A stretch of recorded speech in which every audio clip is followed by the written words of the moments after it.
One book, one messenger, one God were never the characteristics of India. Countless scriptures, innumerable sages, several theist and atheist philosophies, and continuous debate about them was the culture of India. It would have been a surprise if the first state of ancient India had not been a democracy. Having democracy in governance, but not in the spiritual realm, this kind of fragmented approach was not practiced then. Buddha formed his Sangha on democratic principles because that was the culture of the time. This culture was probably practiced by the Indus Valley Civilization as well. The Sindhu-Saraswat state was the oldest, the biggest, and existed perhaps for the longest span on earth. See, we do not have any evidence of the, kingdom system because we have not found palaces anywhere. If the palaces were there, they would have been at 5 cities which have been excavated. We have no evidence. Neither we have the evidence of the royal burials. It is there in fact in Mesopotamia and Egypt. So that means they had a different system altogether. And always I believe that probably they had something like system like panchayat system, right? Group of people maybe from the village or the city, they were maybe managing the affairs of the city, and they have gradually earned this prosperity gradually. And then once city is that system has developed, then perhaps everybody was content, and everybody knew that this is his limit, but he should not cross the limit. And there is a very strong evidence about the peace-loving Harappan people. Then there is also mention about the Agni Puja, the fire worship, carried out by people along the river banks. And only sites located in this part, like Kalibanga, for example, which was excavated by Bibi Lal, or Rakhigadi, which we have excavated. So only sites located in these parts have provided the evidence of fire worship only. Where Agni was worshipped, there flowed the river Saraswati. Saraswati is reverently extolled in the Vedas and Puranas. She is a river, a goddess, an icon of wisdom. This Saraswat land was perhaps the center of knowledge for both the North and South India.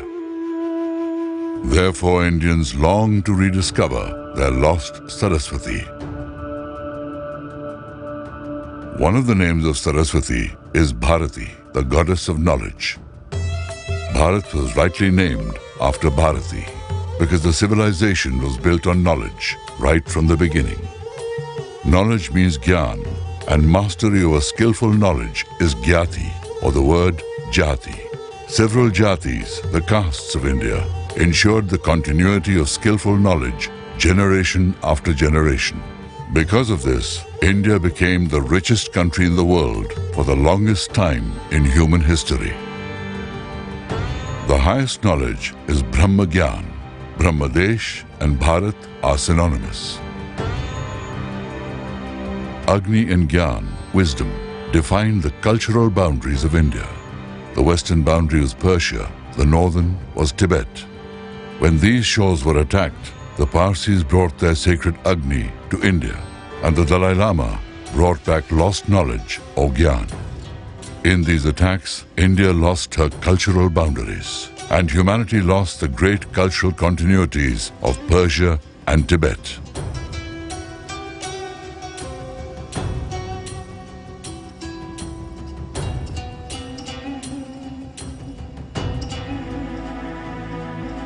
The first king of India was Manu. He was blessed with the quality of Manan, to contemplate. The Rig Veda says that Manu had a son and a daughter. The descendants of his son, Ikshvaku, were called Suryavanshi, the sun lineage, and the descendants of daughter Ila, the Chandravanshi, or the moon lineage. Later, in the lineage of Ila, Bharat, son of Shakuntala, was born. Mother Shakuntala was a divine beauty. She was the child of an Apsara, Menaka. But Apsaras don't rear children. Menaka left behind the child, Shakuntala. The The girl grew up in the ashram of sage Kanva, eating fruits dropped by birds.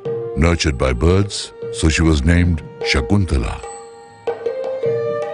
Birds nurtured the mother, and her son, Bharat, was raised playing with lions. This rare combination was unprecedented in the world. Scriptures describe Bharat as a legendary king. The country embraced the name of her son, Bharat. Independent and cultured daughters give birth to such heroic sons. Earlier, Shakuntala had married a person of her choice in the absence of her sage father. Now Shakuntala is leaving her father's home to unite with her husband. Listen to the parting emotions of her tearful father in the words of Kalidas. Dear Shakuntala, may your path be full of blossoming lotus ponds, offering you resting abodes. May the cool, dense trees protect you from the harshness of the sun. May the dust on your path be so gentle like the pollen of lotus. May cool and gentle breezes always flow along. May your path always be Mangalmaya, auspicious. Let these tender feelings of Kalidas continue to resound within us. O Mother of Bharat, O Bharat Ma, may your dignity always remain immortal.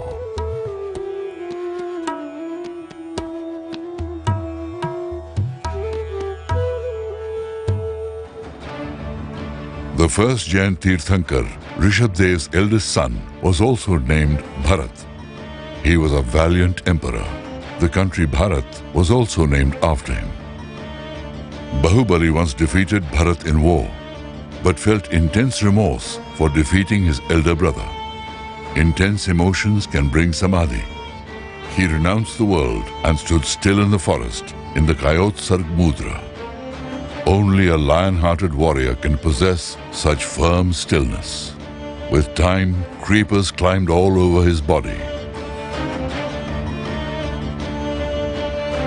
King Bharat arrived to offer veneration at his feet for his severe tapas or penance. Bharat has always venerated renunciation and tapas.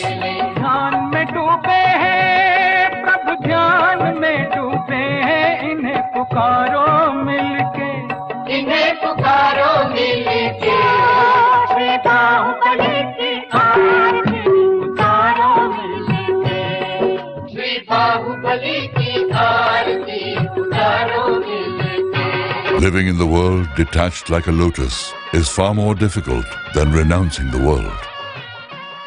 Another King Bharat had done this for 14 years. Bharat from the Bharat kings, Bharat from Agni and Sun, and Bharat from Bharati. The name Bharat has three ideals contained in it: knowledge, power, and renunciation. Because of these high ideals, the ancient Indians were not supremacists. They were very liberal in praising the beauty of other lands and the conduct of foreigners. But they were proud of their own conduct and cleanliness. This pride was not baseless. Several foreign travelers and scholars of Mughal and British eras wrote that the moral conduct of Indians was far superior to most. Yuan Chuang wrote that there were very few crimes in India and that the maximum punishment was expulsion from the country. Probably one of the states had no punishments at all, but the entry of outsiders was restricted by testing of their character. Indians enjoyed freedom because they were trained to discipline their senses from the very first quarter of their lives. It is not a coincidence that Patanjali positioned Yama and Niyama as the first two steps of yoga. It is also not a coincidence that the Indian cycle of time is actually a cycle of the rise and fall of moral conduct. The excellence of character and cleanliness makes a person Arya. Arya means a person with excellent conduct, and this has been the distinctive character of India and the Hindus. A supremely truthful king, Harishchandra, is heard of only in Bharat. The king renounced everything to uphold the truth of a vow taken in a dream. To keep the promise, his life could be sacrificed. Such kings and their lineages have been seen only in India. India saw the Aryan concept in three things: their land, which they called Bharat; excellent conduct, which they called Dharma; purified speech, which they called Sanskrit. The meaning of the word Sanskrit is pure. The pinnacle of refinement, logic and scientific proficiency of Sanskrit has not been achieved by any other language in the world. Yogis refined it to express their deep inner experiences. Sanskrit is said to have originated from the Damru of Adi Yogi Shiva, and yoga was found only in India. Many foreigners used to travel to India for education. It is natural that many Sanskrit words are found in foreign lands. But in none of these countries does a rich and established tradition of Sanskrit exist. महर्षि पाणिनि ने ये कहा कि ये संपूर्ण विश्व की भाषा है, और इसीलिए जो है भगवान मनु ने हाथ उठा करके सबको आमंत्रित किया कि एतद् देश प्रसूतस्य सकाशात अग्रजन्मनः स्वम स्वम चरित्रम शिक्षेरन पृथिव्याम सर्वमानवाः। हमारे पास ज्ञान की ऐसी थाती है कि सारी दुनिया को मैं इनवाइट करता हूं कि वो लोग आएं और अपने अपने कुल खानदान की जो विद्या हो, शिल्प हो, उसकी शिक्षा प्राप्त करें, क्योंकि हमारे यहाँ हर प्रकार की शिक्षा है। Sanskrit remained a connecting language of India for the longest period of time. The current connecting language, Hindi, is an offshoot of Sanskrit. Everyone desires to own the best. Some claim the origin of Sanskrit is from outside India. But to accept that the origin of Sanskrit is from outside India would be a cruel mockery of the long and accomplished linguistic tradition of India.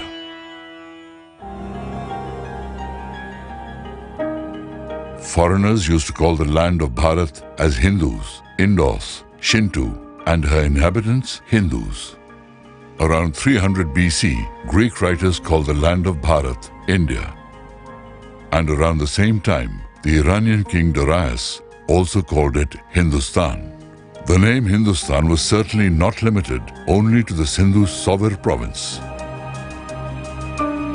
There were two roads to enter India, with both opening at the river Sindhu or Indus. Therefore, for foreigners, this ancient river became the symbol of India. Indians, with their integrated life view, call their rivers Mother. They knew that food grains nurture the human body and rivers nurture the grains. This river Sindhu, these fields, and this magnificent mutt, all are the eternal symbols of Sindhu Dharma. Hindutva or Hindutva is not a religion of a book written in the past, but a continuously flowing culture, Sanskriti. Hindu sects, both Vedic and non-Vedic, had differences in their philosophies. They competed with each other. They had rivalries, and there were some incidences of violence too. But there was not a single case of massacres, because they all believed that there is a divine presence in all living beings. They were linked with the principle of dharma.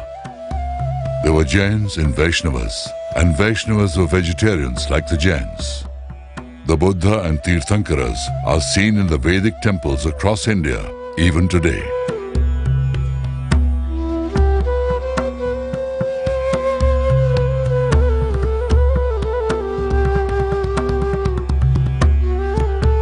In this Shankaracharya temple in Sringeri, a Jain Tirthankar is respectfully placed. These magnificent Jain temples of Ranakpur were built with the support of the Hindu king Rana Sangha. People do not differentiate in giving alms to monks of different sects. Not only that, temples and caves of different dharmic sects were built side by side. One Hindu commander, Pushyamitra Shunga, killed his Buddhist king Brihadratha to become king himself. But later, his son Agnimitra renovated this famous stupa and made it into a magnificent marvel for Buddhists. King Harsh was a Shaivite, but he was a patron of Buddhism. The philosophy of yoga, Sankhya, is the central philosophy of India. Even Marxist scholars state that proto-Sankhya philosophical ideas are seen in the tribal life of India. The Hindu dharma of tribals can be seen prominently in Atharva Veda. Hindu dharma is a rishi-propagated dharma. Rishis were many and came from different backgrounds. There was diversity in Hindu dharma. This diversity was also due to the philosophy of yoga. The two basic entities of Sankhya philosophy are Purusha, consciousness, and Prakriti, nature. Purusha are many and Prakriti is continuously changing. Change, novelty, and diversity are the prime rules of Prakriti. Therefore, change, novelty, and diversity were an integral part of Hindu dharma from time immemorial. This diversity is the identity of India and also of yoga. In yoga, sometimes karma was dominant, at other times jnana. Sometimes it was bhakti, other times asana. Sometimes yoga was mantra, at other times tapas. Perhaps even before tapa, it was rita, divine law or truth. यज्ञस्य देवम ऋत्विजम. ऋत्विजम वो ऋतु के अनुसार, समय के अनुसार अपने आप को बदल सकता है. ये भारतीय संस्कृति का डायनेमिज्म है. This kind of diversity often creates confusion in the minds of foreigners. They are used to one God, one book, and one messenger. They often mistake diversity for chaos. But diversity creates rasa in life. The way every leaf of a tree is different, but nurtured by a single sap. The way trees are many, but nurtured by the single forest. Similarly, there were multiple sects, but all were nurtured by the same principles of yoga. These multiple forms of yoga have an internal unity. Any karma or jnana is considered yoga when it has the concentration of chitta consciousness, and concentration of chitta consciousness is yoga only when it illuminates the self. Abhyas and vairagya, tapa and dhyana, asana and shauch carry the same meaning across all sects. They are common characteristics that make the Hindu a Hindu. These characteristics of conduct give a distinct identity to Hindus against the Greeks, the Shakas, and the Huns in ancient times, and later against the Arabs and Turks. There was no concept of a separate religion in ancient India. It was the dharma that everyone followed. The Hindus of today were the true global citizens of the ancient world. The earth is my mother, and I am her son. The whole world is my family. Vasudev Kutumbakam. Those who considered the earth as their family were attacked by those who divided the world into believers and non-believers. They ruled India through deception and violence. The global citizens of India united themselves under the name of being Hindu to fight these dividing forces. Until the time that others declared themselves as Muslims or Christians, no Indian called himself a Hindu. There was no need for it. The word Hindu is derived from the Sanskrit word Sindhu. In the Vedas, the river Sindhu is like a mother. India got her name Hindustan in her mother tongue Sanskrit from the river Mother Sindhu. So the name Hindustan represents the motherly nature of earth. It is amazing that from the times of the Vedas till today, the global spirit of Indians is preserved in the name Hindustan. And the reverence of rivers by the Hindus has remained the same until today. The dharma of worshipping nature has also remained unchanged. North of the ocean and south of the Himalayas was the land of nature-worshipping Hindus, and it was called Hindustan from the ancient times. The same land was once called India by the Greeks, and later discovered by Vasco da Gama, and it was ruled by the British. From that same land, an Islamic state was also created.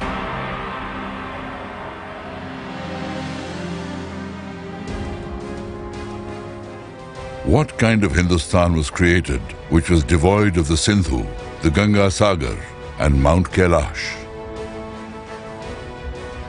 On the crown of India stands the Kailash. On her feet is also the Kailash. On her lap also blossoms the Kailash. And Kailash is the abode of Adi Yogi and Yoga. The yogic aspect of India has never been taught to Indians in regular schools.